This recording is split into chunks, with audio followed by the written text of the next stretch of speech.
Welcome back, everybody. In this video, we're going to do section 4.4, which is on the graphs of the logarithmic functions. We actually have taken a look already at the graphs of the log functions in the last section, section 4.3. So this section just expands on that a little bit. If you've done the reading, you'll notice that they really focus on just the transformations of the different log graphs. You remember that from our earlier work as well. So you'll find the assignments here relatively short too, so that's kind of good. So let's go ahead and get started. So where we want to first focus our attention is just on all of the different facts about the logarithmic graphs. As we discussed before, the overall shape of the graphs depends on whether the base is more or less than 1.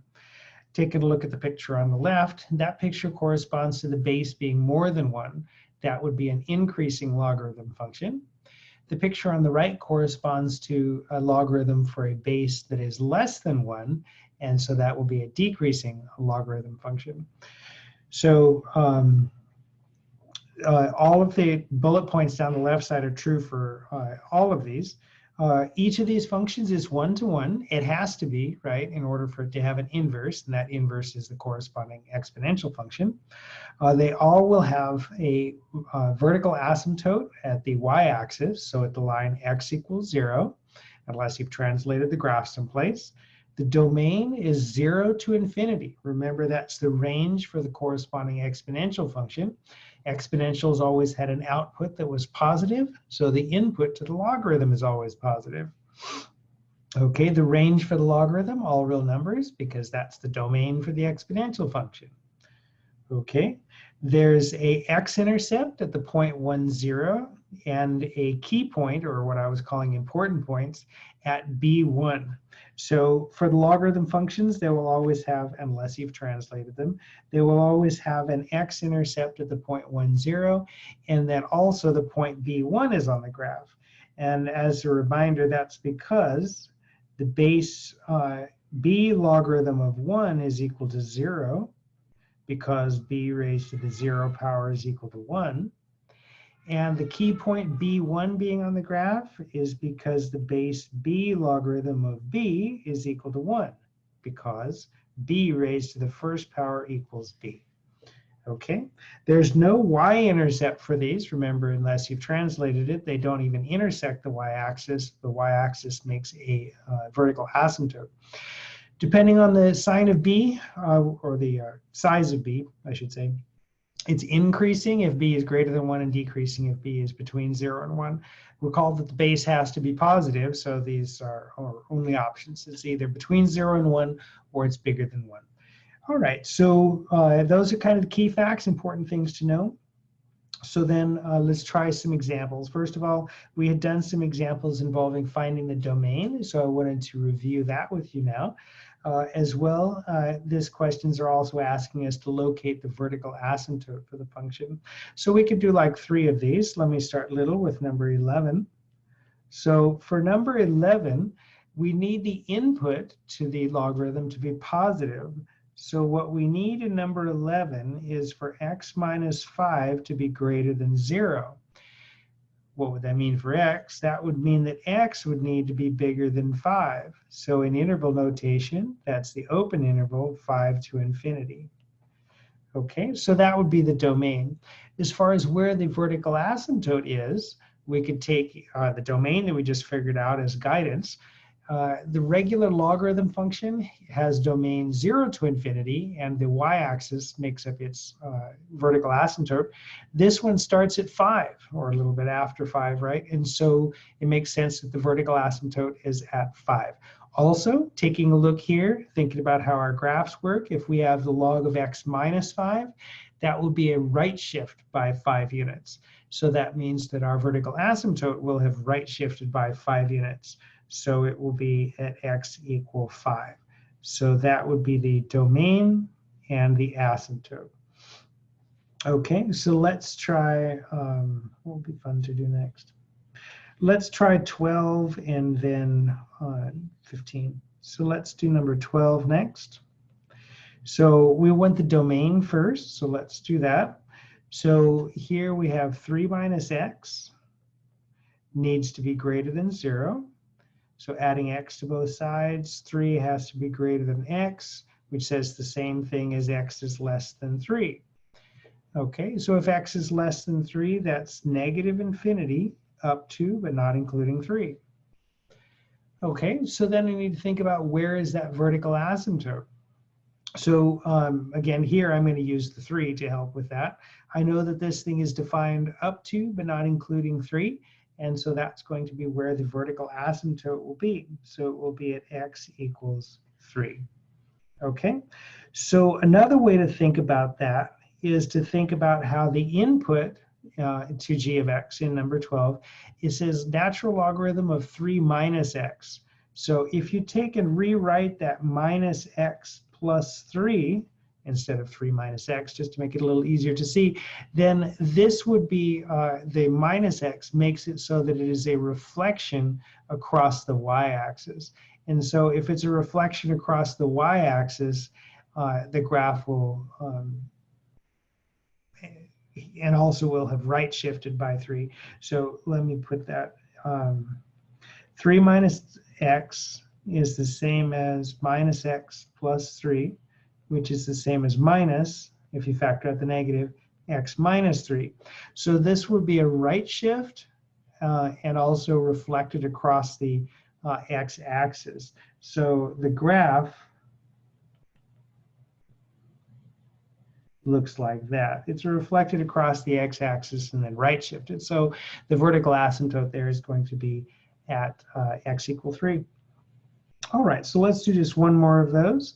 Let's take number 15. So at this point, maybe you want to pause the video and see if you can do this on your own, and then we'll go through it together. All right, so let's try the domain first. So this one is, again, the natural logarithm. We need 3x plus 9 to be greater than 0. So again, we're going to solve that for x. So 3x is greater than negative 9, x is greater than negative 3. Okay, so then that means that the domain will be from negative 3 to infinity. As far as the vertical asymptote, let's take a look at some of these other transformations that happen to it. We know that the negative out in front of the logarithm will just serve to reflect the graph vertically, which isn't going to affect what the asymptote looks like. And the negative 7 out back is just going to shift the graph downward. Okay, so what is really going to affect where the asymptote is where the inside would be equal to 0, and that would be at negative 3. So x equals negative 3 will be our vertical asymptote. Okay, so remember that just the kind of, if we don't tell you otherwise, like logarithm graph, we're using natural log for this example, that one, the graph looks basically like that. Okay, this thing has its vertical asymptote when its input is 0. So when I looked at this last one, number 15, I thought, okay, well, this is going to have a vertical asymptote when its input is 0. And its input is 0 when x is negative 3. So that's how I know that that's the vertical asymptote. Okay, all right, so a little bit about finding domains. Okay, and then a couple of questions taken from the book. There are a few problems in the assignment that look like this, where you're basically just to identify the graph. So here we have graphs A, B, and C, and we're to match them against the functions in 31 through 33. So taking a look at the graphs, it looks like that there are 2 that are decreasing and 1 that's increasing. And so taking a look, we have the log base 1/3, log base 2, and log base 3/4. The only one that's bigger than 1 is 32, that has the base 2 log. So that must be A, right? Remember that the graphs were increasing if the A was bigger than 1 and decreasing if the base was smaller than 1. So this one will be function A. Okay, and then we have to decide between B and C, which one is going to be 31, which one's going to be 33. So what I would probably do is see if we can try a point and one or the other of the 2 functions and see if we can spot that on the graph. For 33, the base is a fraction, which is going to be a little more tricky for me to work with, so I'm going to take a look at, well, 31. 1/3 is also a fraction, but it's got a 1 in the numerator, which is going to make it a little easier. So I can see that for B, it looks like it passes through the point 3, -1. So let me see if that would fit 31. Is it true that the log, let me make that thinner. Is it true that the log base 1/3 of 3 is -1? In other words, is it true that 1/3 to the -1 power would be 3? And the answer is yes. So it looks like B will be number 31, and so C will be number 33. Okay. Notice that in each of these, they do all pass through the point 1, 0, right? All right, one more example. So here it says, I clicked off the rest of the directions, sorry. We're to write down a formula for this function.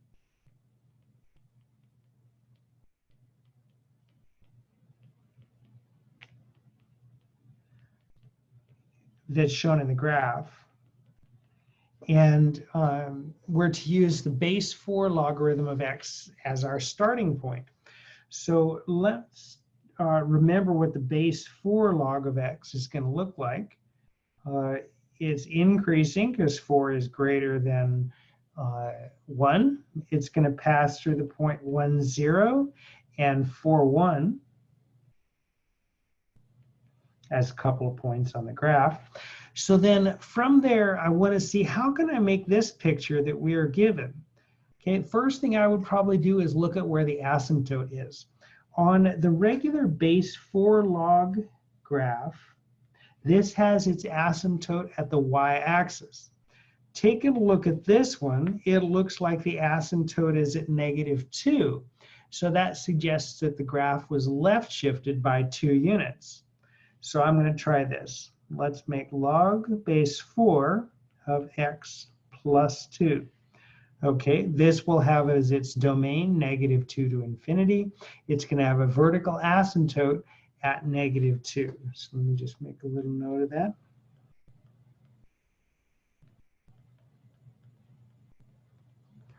All right, so this little asymptote at x equals -2. Okay, so then what else? Well, taking a look at the graph, I know that it should pass through the point -1, 0. Let me see if I put -1 in here, what we get. So that would be log base 4 of -1 plus 2. Log base 4 of -1 plus 2 is 1. Log base 4 of 1 is 0. So yeah, it passes through that point. And then let me check the y-intercept also. So if I just use this, if I substitute 0 in, log base 4 of 0 plus 2 is 2. Log base 4 of 2, what's that? This would be the power that I would raise 4 to get 2. And remembering that 2 is the square root of 4, that would mean that 4 raised to the 1/2 power is 2. So for this function, if I put in 0, I should get a 1/2 out. Instead, it looks like we're getting 1.5 out. So I'm going to multiply this function by 3, remembering that multiplying a function by 3 will stretch the graph vertically. So now let's try. Okay, 0 plus 2 is 2. Log base 4 of 2 is 1/2. Times 3 is 3/2. And so that fits the point 0, 3/2 that it looks like we have on the graph. As well, it fit the point -1, 0 and the location of our vertical asymptote. Multiplying through by 3 is not going to change the 0, right? 0 times 3 is still 0, and it's still going to be undefined at -2. Multiplying by 3 won't change that. So then our finished function is shown here in the rectangle. It will be 3 log base 4 of x plus 2. Okay, so that actually takes us to the end of this section. Like I said, it's relatively short. Try the assignment. You'll see that there's not too many questions on it. And a lot of the questions I think are pretty straightforward. And always let me know if you need any help. If you have any questions, let me know. And have a great day.